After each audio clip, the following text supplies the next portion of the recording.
राम राम बंधुओं, ज्योतिर्लोक में आपका फिर से हार्दिक स्वागत है। आज की चर्चा भी महत्वपूर्ण है और इसमें अशौच प्रकरण में अशौच का जो एक प्रकार दोषा शौच है, तो उस दोषा शौच में एक काल दोष आता है और काल दोष को समझने का प्रयास करेंगे। अभी हम काल दोष को समझने का प्रयास करेंगे।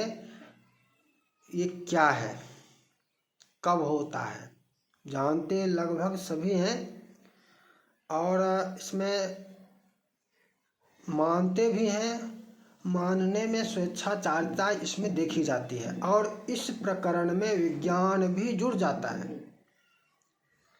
इस चर्चा में विज्ञान भी एक विषय है और विज्ञान इसका निषेध करता है, इसे अंधविश्वास कहता है।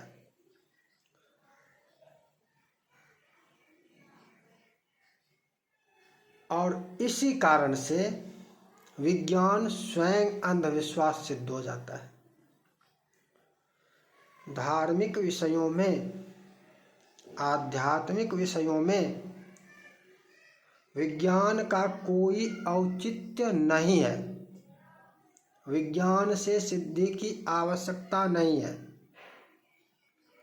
विज्ञान के द्वारा सिद्ध होगा तब हम उस धर्माचरण, उस विधान का पालन करेंगे, ये आवश्यक नहीं है। और इस काल दोष प्रकरण में विज्ञान जुड़ता है और इसलिए विज्ञान आपको, विज्ञान का पक्ष लेने वाले वास्तव में वो नास्तिक होते हैं।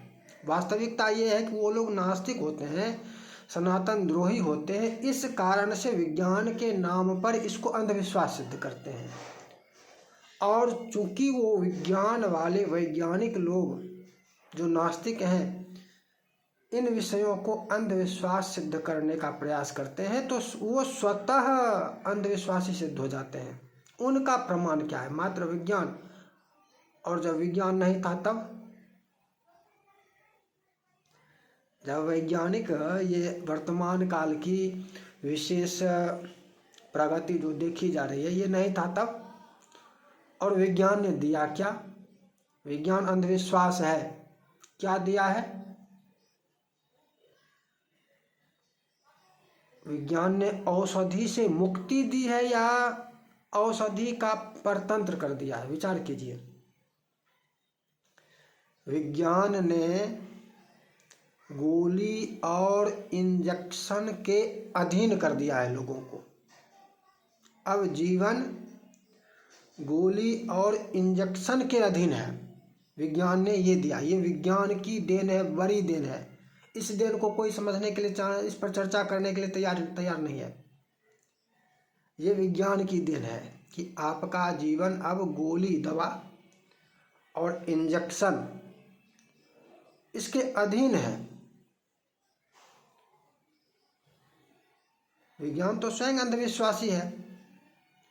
विज्ञान ये अंधविश्वास नहीं है तो कैसे ऐसा उल्टा हो गया? विपरीत चाल ये है।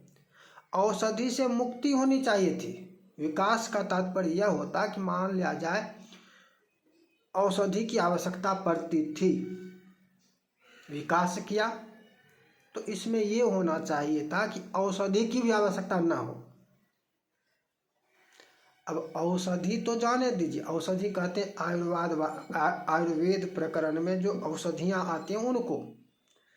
ये दवा औषधि में नहीं आते हैं, ये औषधि में इनकी गिनती नहीं है। तुल्यता की जाती है, पर्यायवाची रूप से प्रयोग किया जा सकता है, औषधि में नहीं आता है। ये मेडिसिन है। और विज्ञान ने क्या किया? विकास किया, ठीक है विकास, लेकिन चाल क्या चली? चाल तो उल्टी चल दिया। जीवन को मेडिसिन के अधीन कर दिया, मेडिसिन से ही जीवन। विज्ञान तो स्वयं अंधविश्वास है। विज्ञान पर अंधविश्वास कर रहे हैं तभी तो मेडिसिन के अधीन जीवन चल रहा है। उस पर तो विश्वास ही नहीं करना चाहिए विज्ञान पर। इसे विज्ञान पर विश्वास ही नहीं करना चाहिए जो कि परतंत्र कर दे, दवा और इंजेक्शन के अधीन कर दे। ये विज्ञान ही अविश्वासी है, इस पर ही विश्वास नहीं करना चाहिए।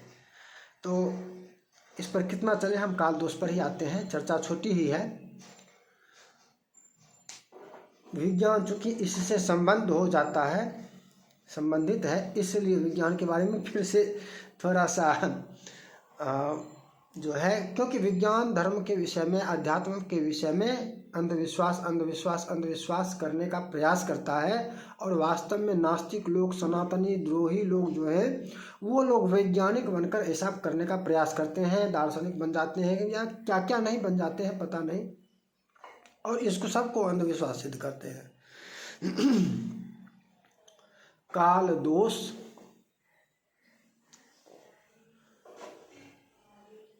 सर्वेषामेव वर्णानां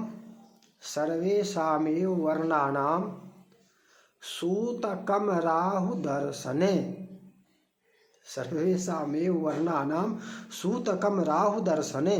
राहु दर्शन होने पर सभी वर्णों के लिए सूतक हो जाता है। सूतक आ गया ना, दोष आ गया, यही काल दोष है, यही काल दोष है। ग्रहण, सूर्य ग्रहण, चंद्र ग्रहण, ये काल दोष है। ग्रहण में दो भिन्न भागों को समझना होगा। एक भाग मुख्य सूतक काल है, दूसरा भाग ग्रहण है। सूतक काल पूर्व ही आरंभ हो जाता है, सूतक पूर्व ही आरंभ हो जाता है। कब?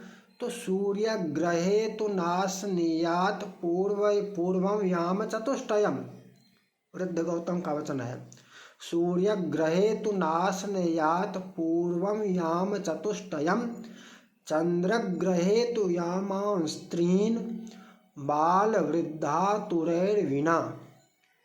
वृद्ध गौतम का वचन है कि सूर्य ग्रहण में 4 प्रहर, 4 याम पूर्व, 4 प्रहर का तात्पर्य 12 घंटा हो जाता है।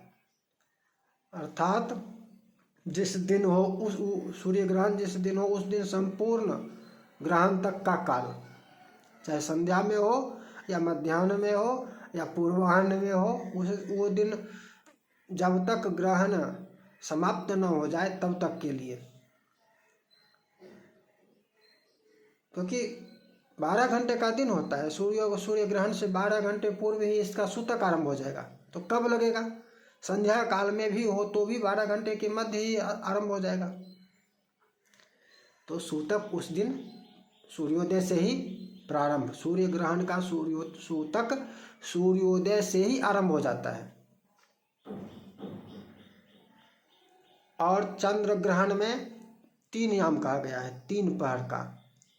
तो चंद्र ग्रहण जिस प्रहर में हो उससे 3 प्रहर पूर्व की गणना कर लेनी चाहिए। समय के आधार पर 3 प्रहर मतलब 9 घंटा आरंभ करके देखना चाहिए।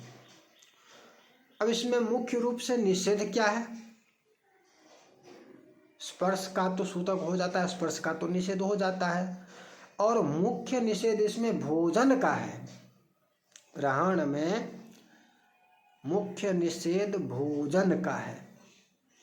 ग्रहण के सूतक में मुख्य निषेध भोजन का है। स्पर्श का निषेध तो हो जाता है, और शुद्धता हेतु कुसा आदि देने का विधान है। घृत में पाचित, घृत में पकवान जो पकाया गया है वह अशुद्ध नहीं होता है। दूध, दही, मट्ठा, घी इत्यादि अनेकों वस्तुएं हैं जो अशुद्ध नहीं होते हैं।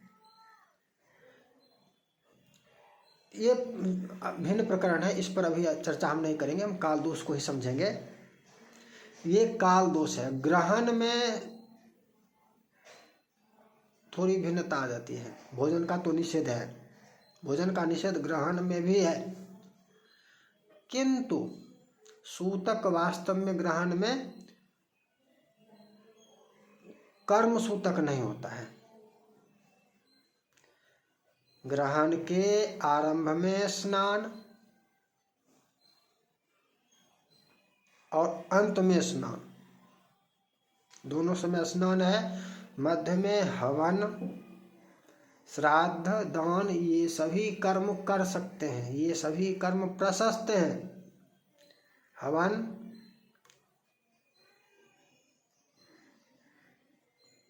श्राद्ध, दान, मुख्य रूप से ये 3 कर्म कहे गए हैं और ये प्रशस्त हैं। अब ग्रहण काल में हवन कर सकते हैं तो देवता की का अर्चन कैसे नहीं कर सकते, ये भी विषय आ जाता है। हवन यदि कर सकते हैं तो अर्चन में भी रोक नहीं है। सूतक, अर्चन संबंधी सूतक जो है वो प्रारंभ पूर्व ही आरंभ हो जाता है, वहीं पर सूतक है।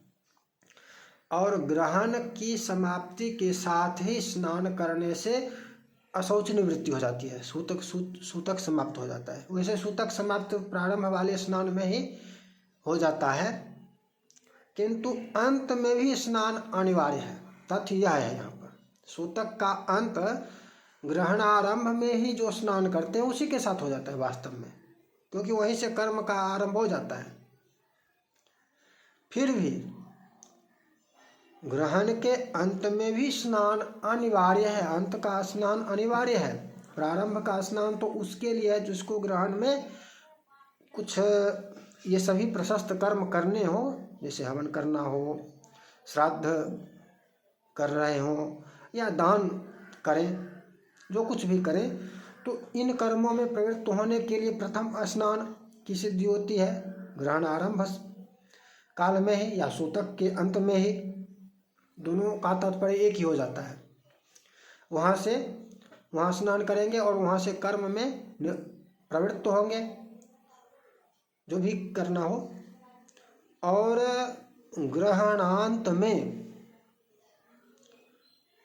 स्नान अनिवार्य है। जो कर्म में प्रवृत्त नहीं होते हैं उनके लिए तो आरंभ वाला स्नान अनिवार्य नहीं है। उनके लिए आरंभ वाला यद्यपि माने तो अच्छा है, किंतु उसका तात्पर्य कर्म निमित्त है। हाँ, ग्रहण काल में कर्तव्य कर्म के निमित्त उस स्नान का महत्व है। और अंत वाला, ग्रहण के अंत वाले स्नान का प्रयोजन सबके लिए है, सबके लिए आवश्यक है यह।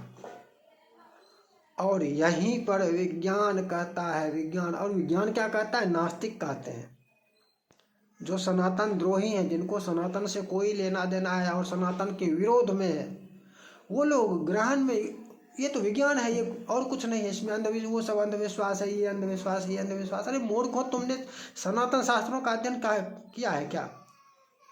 अंधविश्वास कैसे है? प्रमाण में दे रहा हूँ ना कि प्रमाण है। प्रमाण वृद्ध गौतम का वचन है, सूर्य ग्रहे तु नास्नीयात पूर्वम याम चतुष्टयम चंद्र ग्रहे तु यामां स्त्रीन बाल वृद्धा तुरैर विना।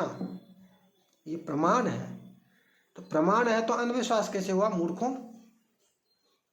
इनके लिए तो क्या कहें, इनको सुनना नहीं चाहिए। आप लोग इनको सुनते हैं और मीडिया वाले इन लोगों को बैठाकर इनसे नास्तिकों की कितनी संख्या है। सरकार को इसमें विधान बनाना चाहिए, न्यायपालिका को इसमें, ये जो स्वतः संज्ञान लेते रहते हैं, ये भी वास्तव में ये भी उसी ग्रेड के हैं। न्यायपालिका वाले भी, ये सब भी सनातन द्रोही ही हैं, विदेशी संस्कृति से प्रभावित है। इन नास्तिकों के ऊपर तो प्रतिबंध लगना चाहिए। तुम लोग मीडिया में नहीं आ सकते हो, तुम्हारी संख्या कितनी है? देश पूरा आस्तिक है, धर्म में आस्था रखता है, तुम मीडिया में आकर आस्था पर प्रहार करते हो, वैज्ञानिक बनकर लोगों की धार्मिक आस्था पर प्रहार करते हो। इन लोगों को मीडिया में आना नहीं चाहिए। सरकार को इसके लिए विधान बनाना चाहिए कि तुम लोग मीडिया में नहीं आ सकते हो, आते हो तो धर्म के ऊपर एक भी तथ्य नहीं बोल सकते हो, एक भी आक्षेप नहीं कर सकते हो, धर्म के ऊपर कुछ बोल ही नहीं सकते हो। यदि आते हो तो वैसे आना ही नहीं चाहिए। इन लोगों को कितने हैं नास्तिकों की संख्या कितनी है? अपने अपने क्षेत्रों में घूम कर देख लीजिए, कम्युनिस्ट होने का तात्पर्य नास्तिक होना नहीं होता है। एक विवेकवाद जो आता है, नास्तिक नास्तिक नास्तिक, तुम नास्तिक हो तो तुम्हारा कितना है नास्तिक? कम्युनिस्ट नास्तिक है, सभी कम्युनिस्ट नास्तिक है। नास्तिकों का मीडिया में, इनको मीडिया में नहीं, इनको नास्तिकों को कहीं भी जहाँ से सार्वजनिक प्रभाव हो, व्यापक जिसका प्रभाव हो, चाहे वो फिल्म है, फिल्म जगत या सीरियल धारावाहिक या मीडिया जिसका व्यापक प्रभाव होता है, चाहे वह कोई बड़ा पद हो जिसको व्यापक क्षेत्र में निर्णय लेना होता है, जैसे दरोगा को भी व्यापक क्षेत्र में निर्णय लेना होता है, शिक्षक को भी बहुत सारे विद्यार्थियों को पढ़ाना होता है, तो ये नास्तिकों को यहाँ तक भी निषेध करना, प्रतिबंधित करना, तुम यहाँ नहीं जा सकते हो, तुम नास्तिकता को बढ़ावा दोगे। और सुप्रीम कोर्ट का CJI बन जाना, न्यायमूर्ति बन जाना, ये तो होना ही नहीं चाहिए, नेता तो बनना ही नहीं, प्रतिबंधित होना चाहिए। नास्तिकों के लिए प्रतिबंध, प्रमाण से कह रहे हैं, प्रमाण है। और ये प्रमाण अंधविश्वास हो गया। मूर्खों, अंधे तो तुम हो, तुम जो कहते हो वो अंधविश्वास है, तुम्हारी बातों पर विश्वास करना अंधविश्वास है। अंधविश्वास संबंधी चर्चा पहले कर चुका हूँ, सर्च कीजिए अंधविश्वास, या प्लेलिस्ट में वीडियो में जाकर ढूंढ लीजिए, या सर्च कीजिए हमारे ज्योतिर्लोक अंधविश्वास सर्च कीजिए, आपको मिल जाएगा। अंधविश्वास पर व्यापक चर्चा हमने किया है कि अंधविश्वास क्या है, कैसे है। अंधविश्वास इन नास्तिकों के बातों पर विश्वास करना अंधविश्वास है, उसको अंधविश्वास कहते हैं। शास्त्रों पर विश्वास करना अंधविश्वास नहीं है। नास्तिकों की, अज्ञानियों की बातों पर विश्वास, क्योंकि ये अंधे हैं, अंधे पर विश्वास करना अंधविश्वास है। अंधा कौन है? जो शास्त्र का ज्ञान रखता है वो है, या जो नहीं रखता है वो है? जिसको शास्त्र का ज्ञान नहीं है वो अंधा है। इसीलिए ये लोग लेकिन बोलते हैं उल्टा,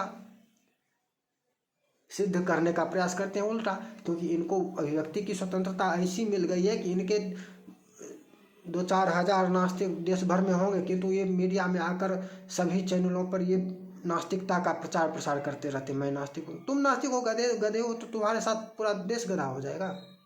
पूरा देश गधा नहीं है ना, तुम गधे हो ना, विवेकवाद जैसा। तो आगे का जो भाग है वो भी महत्वपूर्ण है।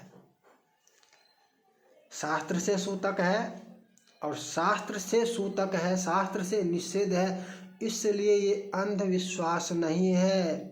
इन क्या कहें, ये नास्तिक जब आए और बहस भी करते हैं, इनके साथ बहस करने वाले कोई अंधविश्वास तक नहीं, सिर्फ मीडिया वालों को तो पहले अंधविश्वास जैसे बोले तो इस पर अंधविश्वास पर स्वयं अध्ययन करना चाहिए, अंधविश्वास क्या है, और इन लोगों से पूछना चाहिए अंधविश्वास के बारे में तुम क्या जानते हो, अंधविश्वास किसको कहते हैं, पूछना चाहिए, तुम कैसे कहते हो अंधविश्वास है।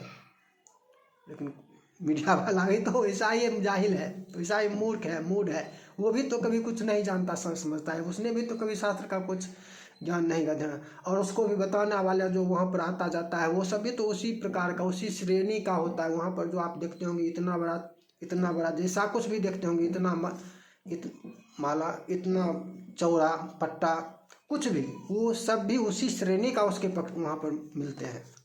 वहाँ पर विद्वान नहीं होते हैं, सीधी सी बात है। बोलने में वाक्पटुता हो सकती है, बहुत अच्छा बोल सकते हैं, दिखने में बहुत, क्योंकि मेकअप भी तो करते हैं, बहुत सुंदर लग सकते हैं, किंतु वो सब मीडिया में जो रहते हैं सबके सब लगभग एक श्रेणी के ही हैं। नास्तिक जो है वो सबसे नीचे है, मीडिया वाला उससे थोड़ा खुलकर नास्तिक नहीं हो सकता है, नहीं कहता है, और उससे थोड़ा ऊपर वो वहाँ पर जो ये सब धर्म का पक्ष रखने वाले आते हैं वो लोग होते हैं। गृहस्थाश्रम में विशेष कहा गया है, गृहस्थाश्रम में अगला उदय होने तक भोजन का निषेध है, किंतु बालक, वृद्ध और रोगी आतुरों के बिना, इन सबको छोड़कर। इसके साथ ही एक और ये स्नान संबंधी जो विषय है, तो स्नान में एक और विषय है कि मुक्त होने पर यदि स्नान नहीं करते हैं ग्रहण समाप्त होने पर यदि स्नान नहीं करते हैं तो अगला ग्रहण जब तक न लगे और पुनः उसमें स्नान न कर ले तब तक सूतकी रहते हैं, अशुद्ध रहते हैं, तब तक अशौच रहता है। महत्वपूर्ण विषय है, प्रमाण भी लिख लीजिए। मुक्तौ यस्तु न कुर्वीत स्नानम ग्रहण सूतके सूतकी भवेत् तावद्यावत् स्यादपरो ग्रहः। मुक्तौ यस्तु न कुर्वीत, ग्रहण मुक्ति के उपरांत ग्रहण मुक्ति स्नानम ग्रहण सूतके, ग्रहण संबंधी स्नान करे मुक्त होने पर। ससूतकी, अच्छा जो नहीं किया, मुक्तौ यस्तु न कुर्वीत, जिसने मुक्त होने पर स्नान नहीं किया, ससूतकी भवेत् तावत, वह तब तक के लिए सूतकी रह जाता है, हो जाता है, यावत् स्यादपरो ग्रह, जब तक अगला ग्रहण न हो जाए। अगले ग्रहण में पुनः स्नान करके सूतक से निवृत्त न हो जाए। ग्रहण का सूतक ये काला शौच है, इसी को काला शौच कहते हैं, ये काल दोष है और ये भी अशौच ही है। तो ये थी आज की चर्चा काल दोष संबंधित। फिर मिलेंगे नई चर्चा के साथ। जय जय श्री राधे।